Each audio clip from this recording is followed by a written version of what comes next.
Hola, ¿qué tal? Bienvenidos sean todos y todas a Ojalá. El presidente de la República ha estado caminando toda la zona norte, la parte que está inundada, Puerto Plata, etcétera, toda la zona Moca, Gaspar Hernández, en fin, y ha estado en más de una ocasión incluso. Lo que quiere decir que el presidente pues está pendiente de lo que está ocurriendo en aquella zona. María Trinidad Sánchez, anegados los arrozales, anegadas todas estas provincias, carreteras que están dañadas, etcétera. Y bueno, espera una tarea dura, aunque dice la gente que el agua paga sus daños, la realidad es que le toca, corresponde al gobierno, al Ministerio de Agricultura, al Ministerio de Salud también, que tiene una parte en lo que tiene que ver con el manejo de las aguas de consumo, porque cuando hay estos episodios de inundaciones tan grandes y tan prolongados, pues hay contaminación, mucha contaminación del agua para el consumo humano, y por lo tanto se deben extremar las medidas de precaución, de prevención.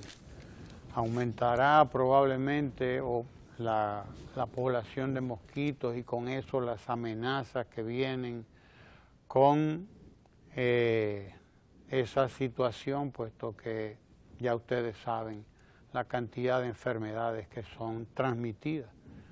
Utilizan al mosquito como un vector, y bueno, ya hemos tenido las epidemias del Zika, del chikungunya, etcétera, que son transmitidas precisamente por el mosquito Aedes aegypti. Y bueno, no solamente el Ministerio de Obras Públicas y el Ministerio de Salud, el de Agricultura también está empeñado en evaluar cuál es la situación, porque también hay arroceros y hay plantaciones de diversa naturaleza que han sido muy afectadas por los aguaceros también, por los derrumbes, etcétera, los deslaves o deslizamientos de tierra, viviendas, decenas de viviendas que han sido afectadas. El presidente pues ha estado recibiendo informes de todo lo que ha ocurrido y ha prometido que el gobierno estará próximamente pues dando respuesta a los retos que plantean esta nueva situación que ocurre en varias de las provincias del norte y del noroeste de la República Dominicana. Los comedores económicos también están pues 24 horas prácticamente en aquellas zonas afectadas, y lo mismo con el plan social, puesto que hay decenas de dominicanos y de dominicanas que han sido desplazadas, se dice ahora, y por lo tanto son refugiados y refugiadas en diferentes lugares de los que han sido designados por la defensa civil como refugios para estos momentos. Pues la solidaridad de todo el país, y particularmente en nombre de todo el país, está el presidente de la República caminando cada uno de estos lugares que han sido afectados por las inundaciones. Es la noticia más importante, me parece a mí, en un momento como este, a pesar de que otros medios querrán destacar la elección de la Junta, etcétera, etcétera, etcétera. Vale la pena que recordemos dos medidas importantísimas tomadas recientemente por el presidente de la República. La primera ayer, que prohíbe el que con el dinero público se estén haciendo regalos navideños, como ha sido costumbre en la República Dominicana. Y antes de esa, se tomó una segunda decisión que atañe a todo el funcionariado público, que está llamado a presentar declaración jurada de bienes ante la Cámara de Cuentas, tal cual lo establece la ley de la República. Son dos medidas importantes también tomadas en los últimos días por el presidente, que van en la dirección de hacer más transparente, de hacer más eficiente y también de hacer más justo y más honesto el manejo de los recursos del Estado.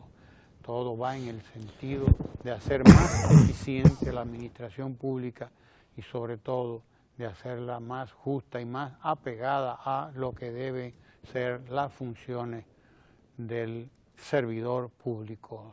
Nosotros los funcionarios más bien debemos ser servidores públicos, no usufructuadores de los fondos públicos. El presidente de la República, desde que llegó ahí en el 2012, dijo que venía a hacer una administración ética y moral, y efectivamente el presidente está comprometido en llevar cada vez un ethos, como se dice ahora, o sea, una ética diferente al funcionariado público. Como dijo Juan Bosch, decía en el 63, vinimos a cambiar la imagen moral del país.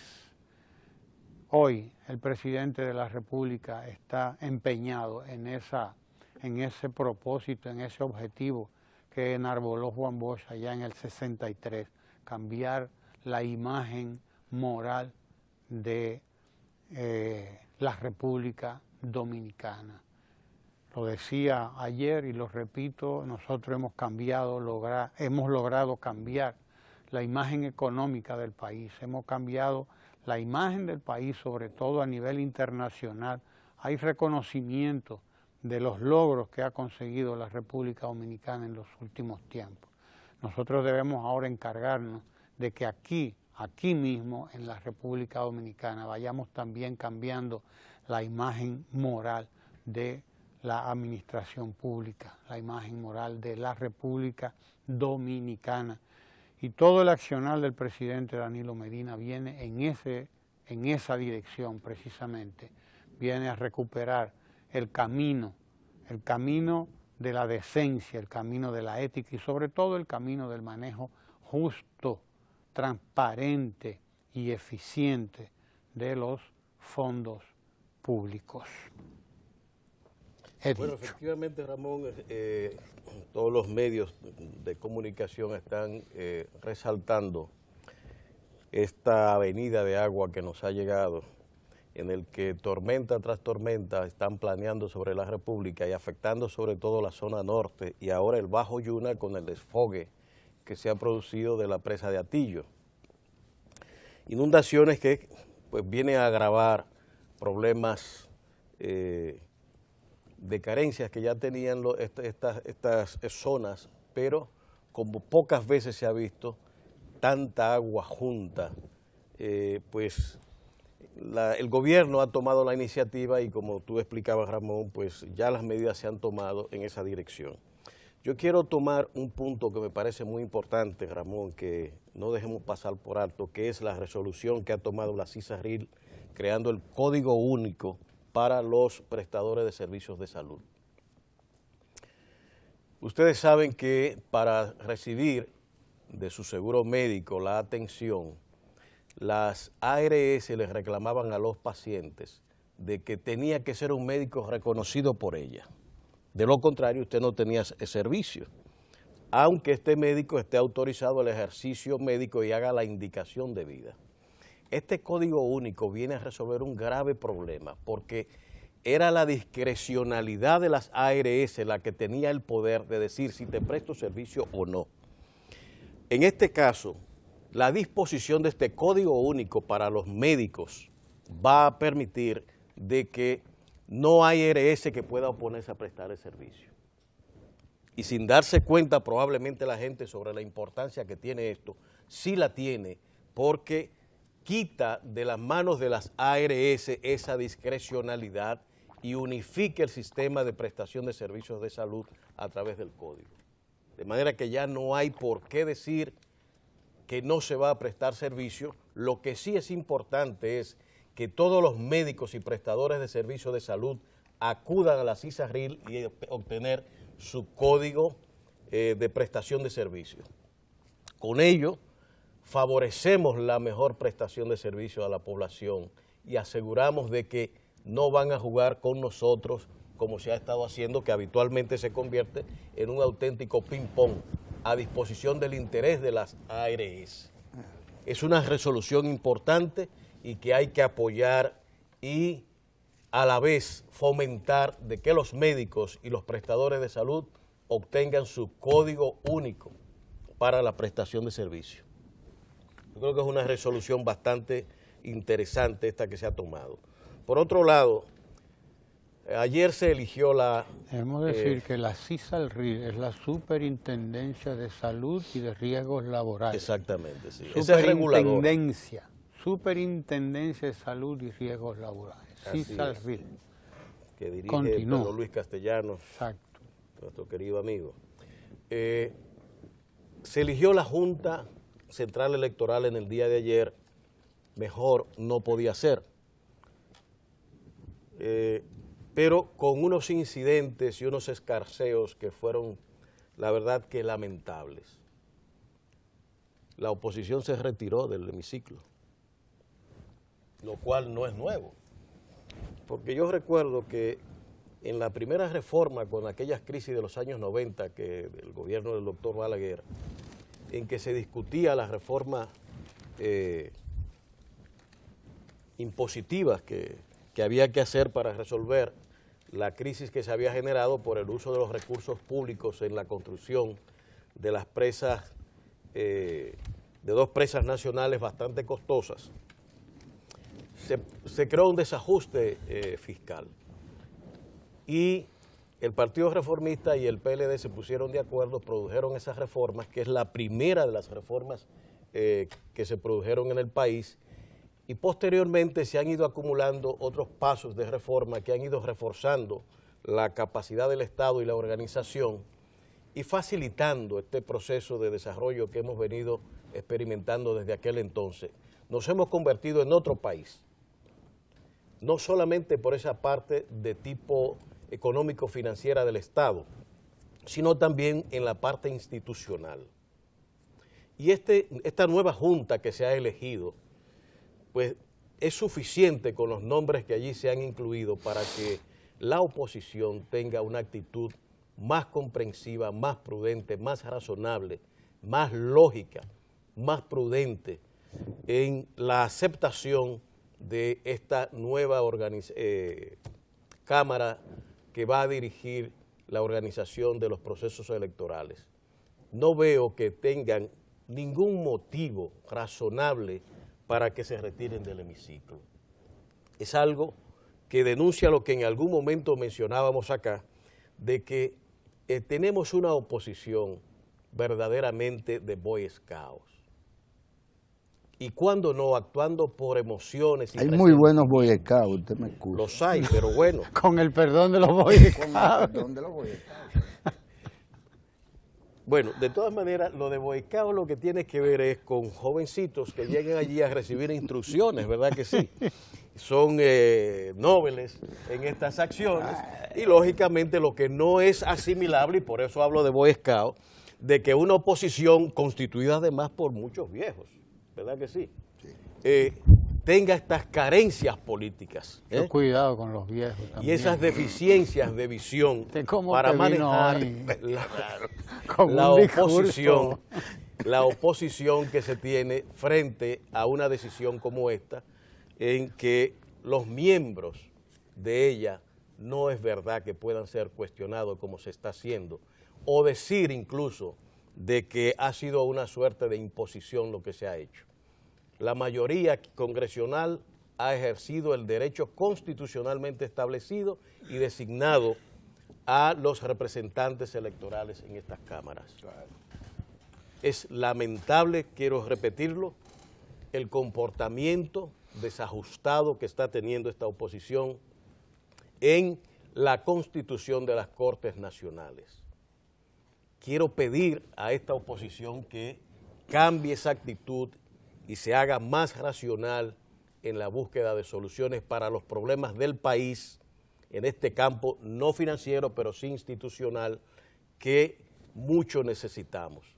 Es una gran junta que no es verdad que es la fuente de desigualdades o cosas parecidas. Se gana y se pierde porque no se tiene el merecimiento ante la opinión pública y la ciudadanía, no por intervenciones ya, como sucedía anteriormente, de la Junta Electoral en los manejos de los votos. Esa es la realidad que tenemos, Guillermo. Mira, tal cual se había previsto, el Congreso ha ejercido su papel, su función, el establecido por las leyes, por la Constitución de la República, que a este y a más nadie pues le da la responsabilidad de este tipo de selección, a la vista, naturalmente, no de la bendita sociedad civil, sino de toda la sociedad civil, que es la sociedad en su conjunto. Nada de lo que hace el Senado de la República se puede hacer al amparo de la oscuridad de la noche y oculta, ¿no? Es un proceso en el que participan todos los delegados políticos o representantes ahí, de la oposición y de la no oposición, y además la participación activa de medios de comunicación que hasta representantes tienen en la nueva. Fueron propuestos por ellos. ¿Verdad? Porque fueron propuestos por ellos en conjunto y ante la Iglesia católica y ante la que no es católica y ante todo el mundo. Un proceso normal que en cualquier otra parte del mundo es un elemento más de la llamada institucionalidad. Tanto que se sancocha la institucionalidad, pero no se permite que se ejerza en el ámbito en que se tiene que ejercer, en este caso en el congresual. Ahí está la Junta. Alguien diría, bueno, no importa quién es el referee o el árbitro, como quiera no sacan nada a pasear. Resuelto el tema. Ahora, ¿qué es realmente importante esto? Porque es que nos seguimos haciendo el loco, es decir, los opositores se siguen haciendo los locos frente a la trágica situación en que viven nuestros compatriotas. En este caso, el presidente Medina no lo hace así. El presidente Medina ha asistido ya esta es la segunda o tercera vez, en que desciende al territorio mismo afectado, recorre todas estas comunidades a pie, observando de cerca y inquiriendo a sus funcionarios y a la población misma sobre, dónde están los datos que le permitan al gobierno actuar de inmediato. El presidente demuestra con prontitud que él también está llamado a cumplir con su función, que es precisamente esta, la de asistir a todos y cada uno de los dominicanos se encuentran en la situación en que se encuentran y más cuando se trata de estas. Y a propósito de que siguen anunciadas nuevas precipitaciones, se espera mucha agua desde hoy y hasta el martes. Es decir, que se van a reanudar y esto no debe, por lo tanto, llamarnos a descuido, sino que estamos obligados a darle un estricto seguimiento a los partes meteorológicos de tal suerte que se eviten tragedias. De ahí la intervención directa del presidente, para que no haya un niño más muerto, desaparecido, para que estas personas, estas comunidades que se encuentren aisladas no estén sometidas a hambruna alguna, ni desprovistas de recursos de la salud pública. Sí, sigue brincando, sigue dando charquito, que es lo que le molesta a mucha gente, un presidente que da brinco y salta y está donde tiene que estar y se enloda. Eso le molesta mucho. Claro, eso es populismo según algunos. Y eso no es en sí mismo una forma digna de ejercer el boato del poder y las mieles. No, esto es puro lodo, esto es puro pasar trabajo junto con los que están pasando trabajo. Es un discursito que se parece como uno que leo ayer en la prensa, 5% para la UAS. Ah, sí. muy originales, Sí, sí. innovador diría yo, Innovador. sí, tiene por lo menos 45 Tiene, años sí, en estudio. pocas décadas. Pocas décadas. Sí, tiene. tienen pocas décadas. Ahora miren lo siguiente, yo quiero aparte de llamar la atención y felicitar al país porque ya, bueno, la oposición va a dejar de hacer calistenia, como se decía, que ya no se usa esa palabra, ¿no? No. Ni en la escuela se usa la Ahora, calistenia. sí. Bueno, después de la calistenia esta de la oposición que presumía que cualquier junta que fuese selecta o electa, ellos se iban a oponer. Bueno, ahí tenemos nuestra flamante nueva Junta Central Electoral, aquí están, bueno, todos ellos, figuras bastante conocidas por la ciudadanía, por su trayectoria, es gobernador del Banco Central y del Banco de Reserva, es embajador en Washington, un hombre de la Iglesia Católica, y bueno, por la injundia pajonuda, nuestra querida Carmen Inver Rugal, que es abogada, intelectual y es jueza. Escritora, muy buena escritora, novelista, poeta, maravillosa novelista. comunicadora. Sí. Y está también una Rosario. figura que había quedado segregada de su curso, de su asiento natural, que sería la judicatura. Ujú. Fue Donde jueza. estuvo una vez. Estuvo una vez ahí, lo hizo con mucha brillantez e integridad. Y a nosotros, a mí personalmente, que le tengo afecto y la distingo en su condición ciudadana, quiero felicitarle por esta designación que sabemos que ella va a desempeñar con mucha dignidad. Y aprovechar para hacerle un desagravio también A a Carmencita. Carmencita, porque... Que fue criticada también por la misma oposición. Ah, no, claro, pero bueno, ofende el que puede también, de manera tal que a ella no de esas críticas malsanas pueden haberla dañado. Y por el otro lado está el señor Henry Mejía, una figura pública por igual que ha ocupado distintos espacios, incluido en la Cámara de Cuentas, etcétera, y con una tradición política, bueno, a la vista de todos. Que antes era bien visto y ahora es mal visto.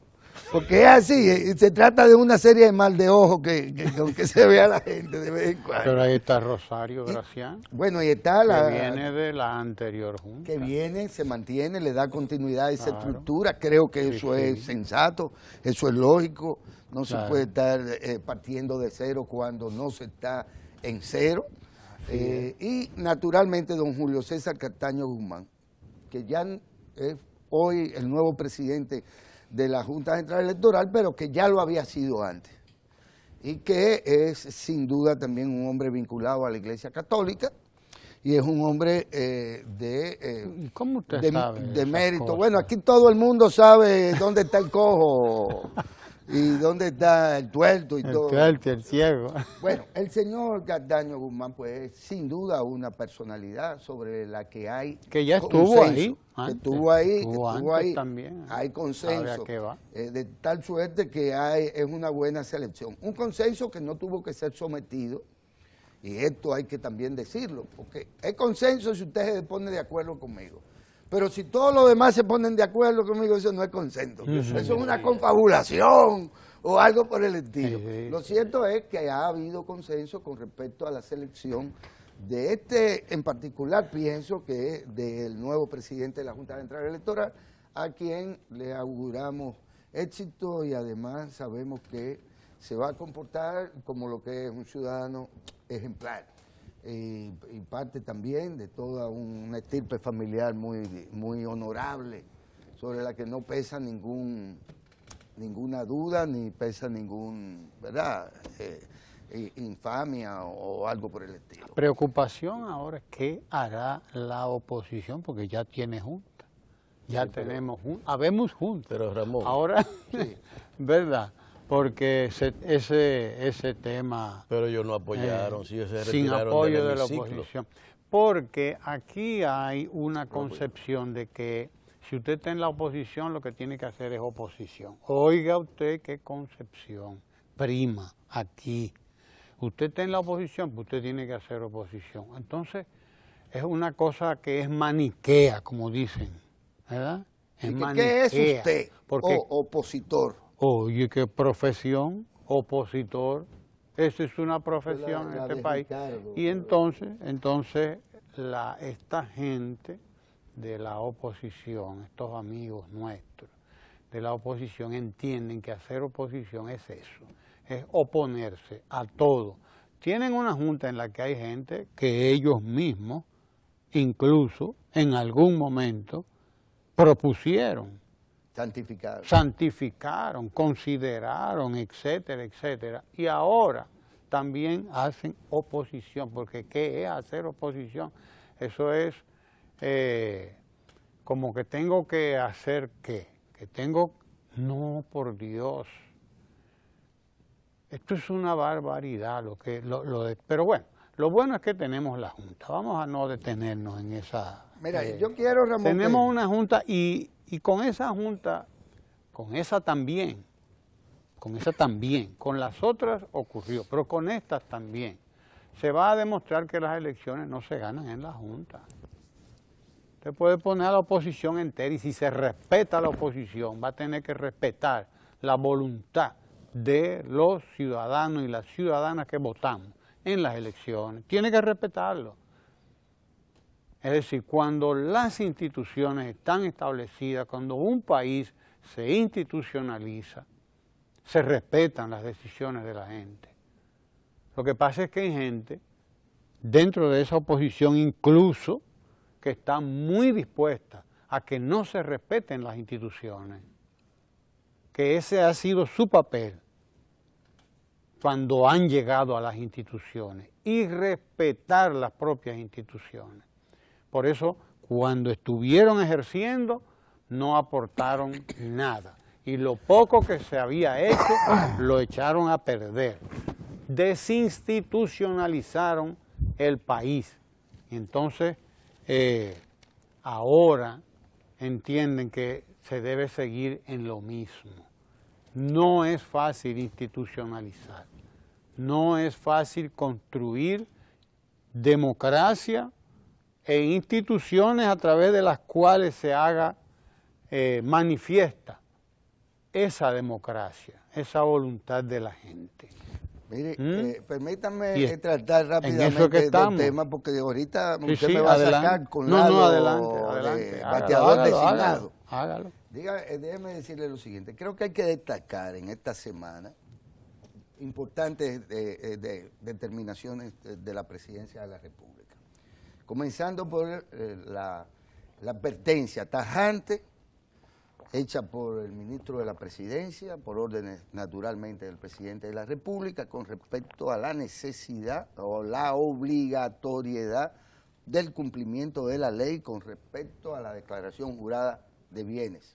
Usted no tiene que declarar nada. No tengo nada, penosamente. Tampoco tiene que declarar pero nada. Tampoco tengo que declararlo. Ahora bien, además, recuerde que yo no soy funcionario público como usted. Ya, muy bien. Sino servidor público. Usted es un servidor.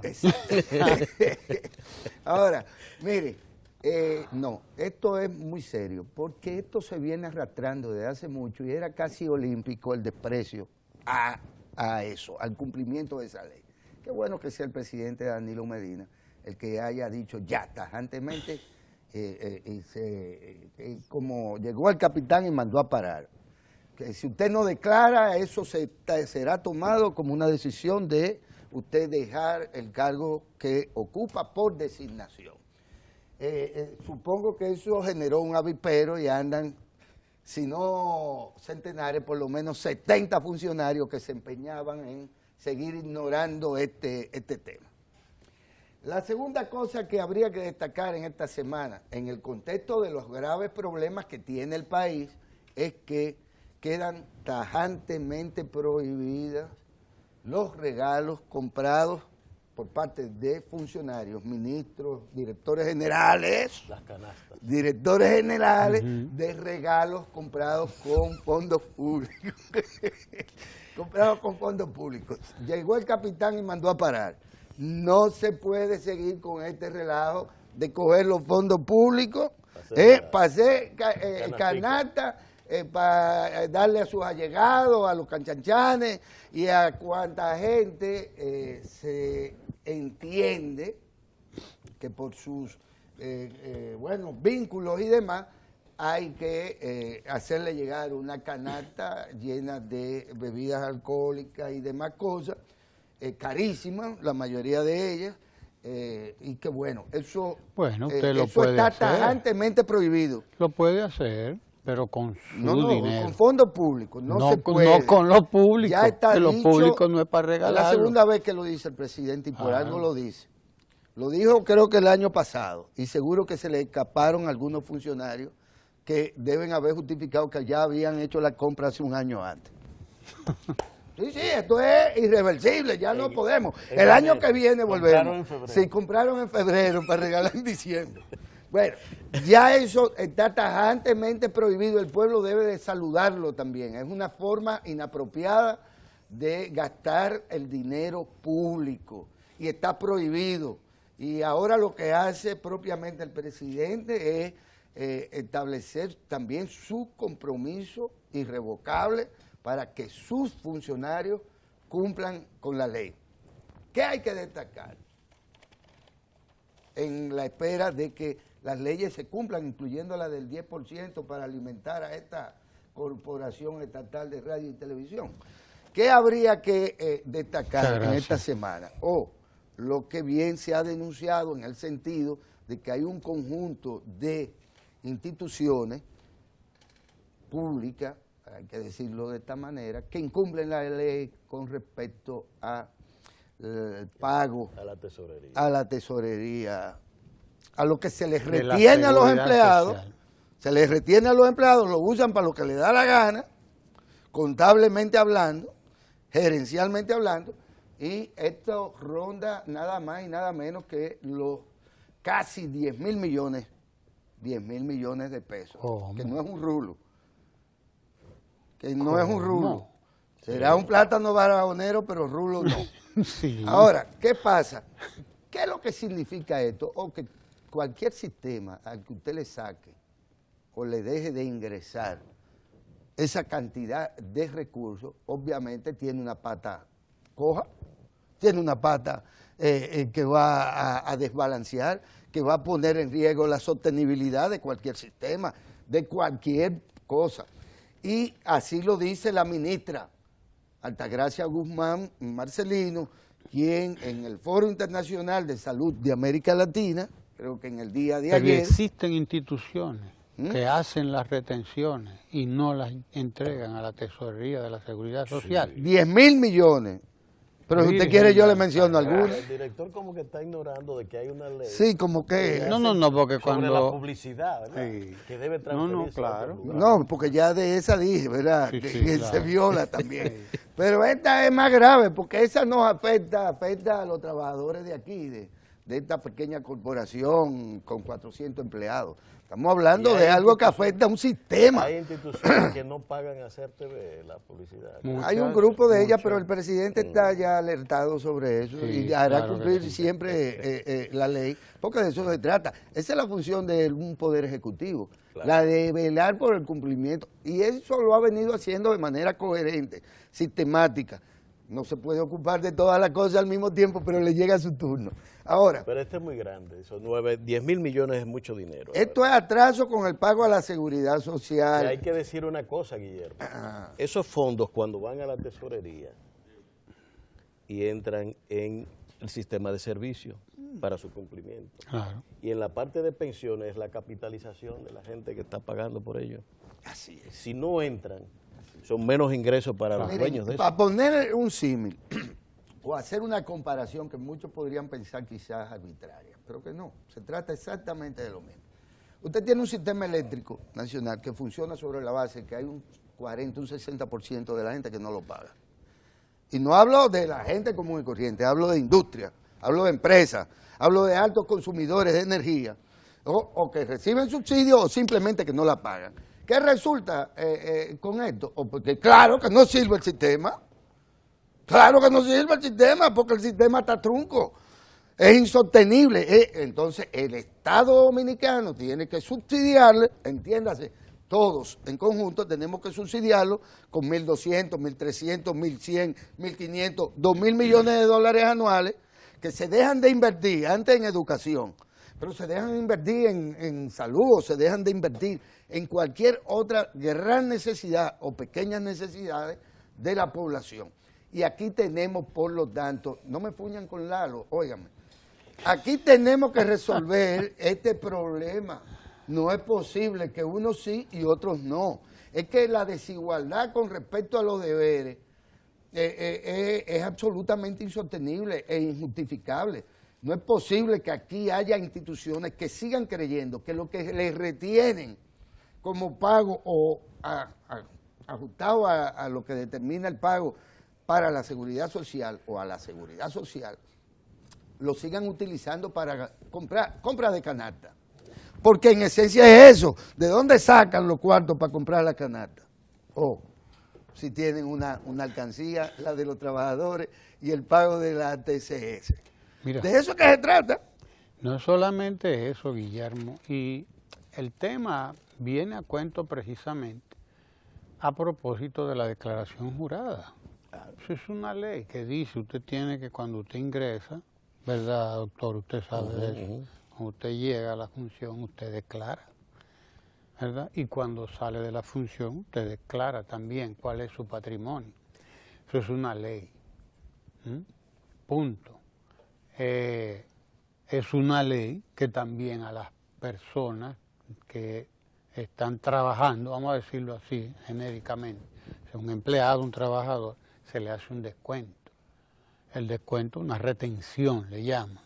Hay varios tipos de retención. Que es el aporte del trabajador. Del trabajador a el sistema de seguridad social.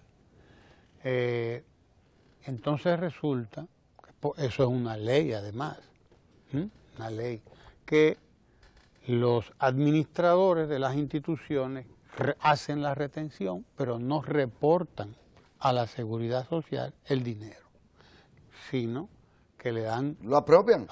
le dan un uso en la propia institución. Es una barbaridad.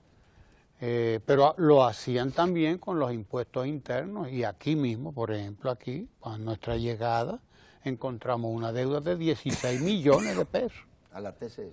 ¿A quién? No, a la TCS se le debía menos, pero al impuesto interno se le debían 16 millones de pesos porque se hacían las retenciones y no se pagaban a impuestos internos. Tenían que utilizar en otros gastos. Se usaban en otras cosas, en otros gastos. Pero resulta que mientras tanto usted está endeudando a la institución.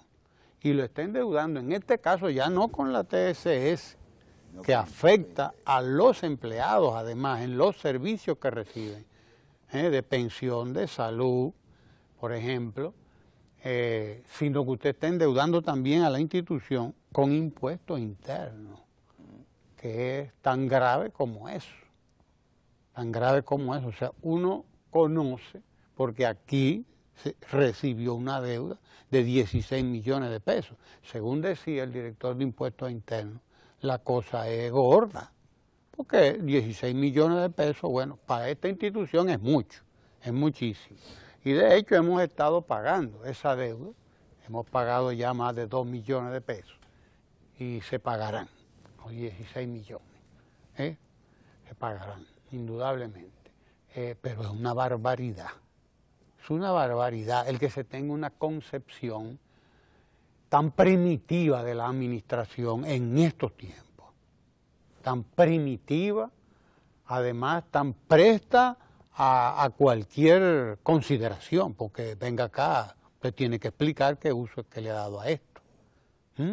Entonces, de ahí la importancia de esto que tú estás señalando, que sumando y sumando y sumando, hablamos de 10.000 millones, de 10.000 millones de pesos que no le ingresan a la tesorería de la seguridad social de manera sostenida como debe ser, disciplinada, respetuosa de la ley además, porque un problema de respetar la ley. Es de eso de lo que estamos hablando, de respetar la ley. Usted puede no estar de acuerdo con la ley.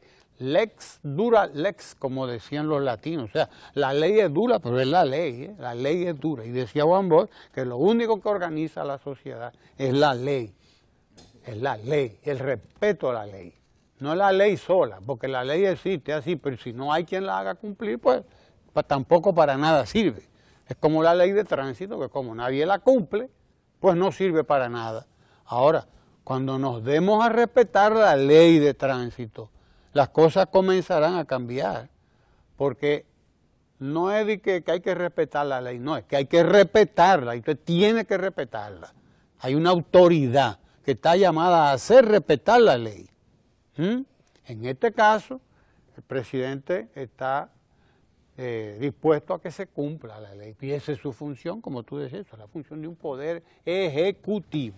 Esa es su ejecución, va en el sentido de hacer que se respeten las leyes.